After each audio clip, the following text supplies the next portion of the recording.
I thought we had a great crowd. I really appreciate everybody being here tonight. I thought there's a really intense college basketball game. Two good teams fighting hard. Give Grand Canyon a lot of credit. We didn't really execute against their zone. We knew they were going to play zone. Just couldn't execute against us. Really stymied us, and it's disappointing that we get the shot we want at the end to tie it up, and I don't want to get fined by our league, but it's disappointing that we weren't in the bonus the second half at all, and we don't make it. So it's disappointing that we don't complete that play, and our guys tried real hard, and proud of our effort. Hate the result, but really thought we learned a lot about ourselves tonight. Yeah, Coach. First of all, Day not suit up. Is he hurt or what? He is. Okay. I assume that's. He's probably could potentially be out for the rest of the year. Oh, I didn't realize that. Okay. Yeah. He's doing something in practice, or was it? No. I mean, I think it's something that's been lingering all year long. Okay. Gotcha. I mean, our inability to make shots. There's so many one plays during the game, and Right. our execution. That did. I don't want to take away from Grand Canyon and what they did and their execution and our lack of execution against the zone and all that kind of stuff. So I don't want to get caught up on that at all. Right. At all. I mean.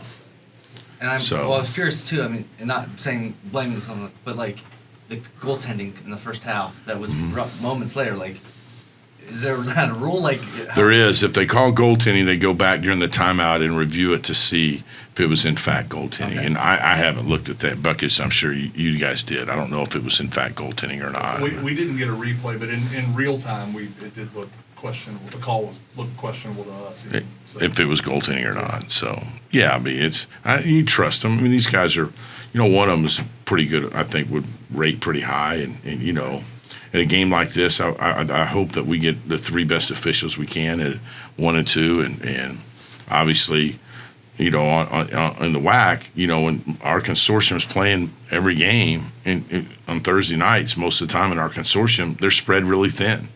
So, and John Higgins, who's taken over, is doing the best he can to get the best officials.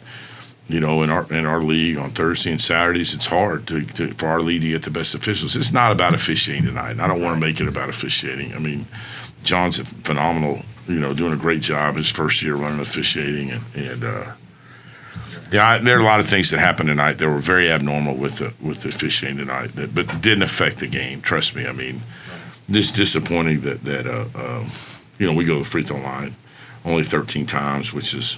You guys know us. We go to the free throw line a lot more than that. So it's disappointing. And then my last question, like you mentioned. Nathan, don't bait me because I'm trying to be positive. I am too here. I was going to say, you said you learned a lot about your team tonight, so I was going to ask you about that. Yeah, I thought our effort tonight was great. And I thought, we got off to a really slow start. And I thought our resiliency and I thought our crowd had something to do with that. And I thought we had tremendous resiliency in our response from our guys. It was really good. And the game, I don't know what the time is. It seemed like the second half lasted forever. Right. And, it was totally different than the first half, the way the game came out. And it was a long half. How does that happen? We all know how that happens. But it was I hate it again. Our league is just two different halves and versus the way it was played. And it's just disappointing. Our players are really crushed because they gave everything they had tonight. I thought it was enough, and I don't feel like I helped them enough to get them over the top to where, I thought our performance, our try level was great. We missed some shots that our guys normally make. You're not always going to make shots. Night in, night out. We've all seen that, and I thought AJ made a terrific play at the end of the game to get the ball back for us to give us a chance, and then we missed the shot we wanted. Draw up a play, we don't run. The executor, they trust each other, and we get it. And I would give the ball to Matt at 2 feet over and over and over again, right? And so we set a great screen. AJ drove it. Latrell was a decoy.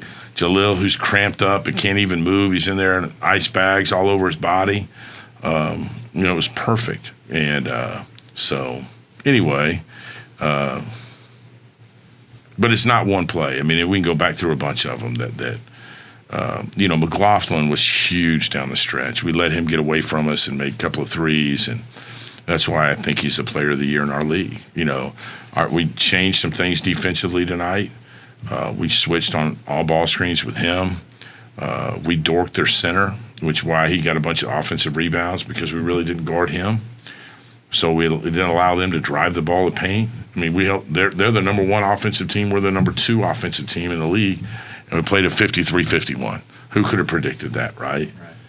Right. But I thought our defense was terrific. If you'd have told me we're going to hold Foster, McLaughlin, and Harrison to, would they get 33 tonight? Yeah, they were 4 of 14 in the first half. Yeah, I mean, I think they got 33, and they're averaging almost 50. We're going to win. I mean, our goal is to hold them under 35, and our guys did it. And McLaughlin got some points late. Harrison got a couple free throws late. I mean, they were going to be under 30, and I was going to say we're going to win the ball game. So, I mean, it was just a grinder type game in here tonight, and I just think we're going to play those cats 2 more times. So we learned how to play them and keep making adjustments as we move forward. Our biggest game is in 36 hours against Cal Baptist on Saturday. Well, Coach, here's a little bright spot. Julio Broburn really coming on lately. This is his second game with a double-double in a row with 11 total points and 11 rebounds. What are you just kind of seeing out of him lately? I see him getting closer to his potential. A guy who's getting closer to what we thought he could be when we recruited him, 2 years ago, and getting comfortable in who he is as a player. And he would tell you he should have had about 20. He missed some chippies, he missed some stuff around the rim, he dropped some balls. He drops. We're gonna play for him. He drops the ball because he gets cramped, full body cramps. I have to take him out. He's gonna dunk the ball. His body goes into full body cramps. Have to get him out of the game. Sad, and he had those last year, and then all of a sudden they've reappeared tonight. Frank Stain doesn't practice all week long. He tries like crazy out there tonight, and he's arguably our best shooter, one of them. And don't have him against the zone, so, Nathan, you asked the question, what did I learn about it? I mean, all hands on deck. We got a guy Kamari Wilson wasn't here tonight. He's got COVID. We got another player, Davion Scott, who's got COVID. We didn't have 10 to practice this week. So, and then we got to turn around pretty quick and get ready for, Cal Baptist, who's probably tied with us. I don't know if they won tonight or not. I would think they did. His UTRGV's all banged up. Coach, I wanted to ask you about McLaughlin. You said he's potentially the player of the year. I think he is. I think he impacts winning more than anybody on their team. He picked up his 4th foul with a little over 8 minutes to go. And we talked about, Coach Drew made me look like a fool. I didn't think we'd see him come back into the game until probably the last media timeout. I think he was out of the game for a total of about 30, maybe 40 seconds and came back in. And then, like you said, hit those 2 big threes.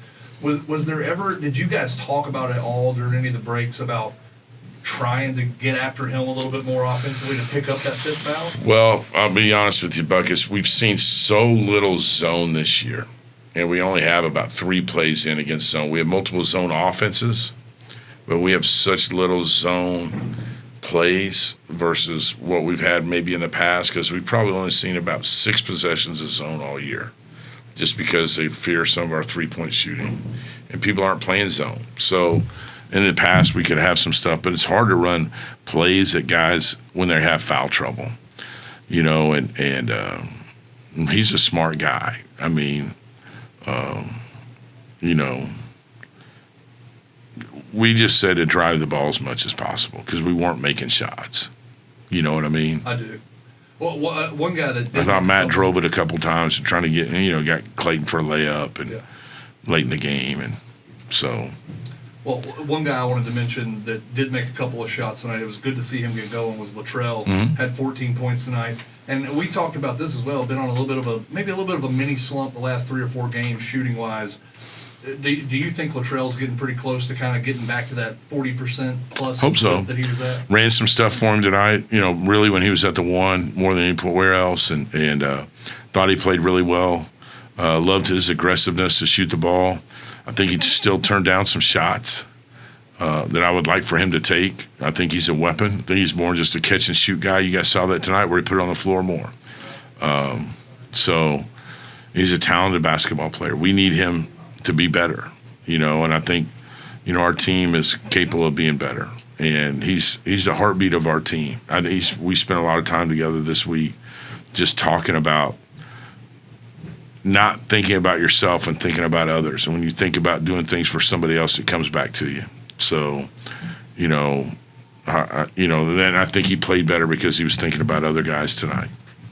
Coach, we're looking forward to a big matchup Saturday at 2 o'clock against CBU. Quick turnaround. No time to rest and no time to hang your head. That's the great thing about this league. It just keeps coming at you. It's a beast, and character. You find out who you are in adversity, and we'll find out our character on Saturday afternoon. Right. Appreciate the crowd. We need another great crowd to lift us up on Saturday. All right, Coach. Thanks for your time.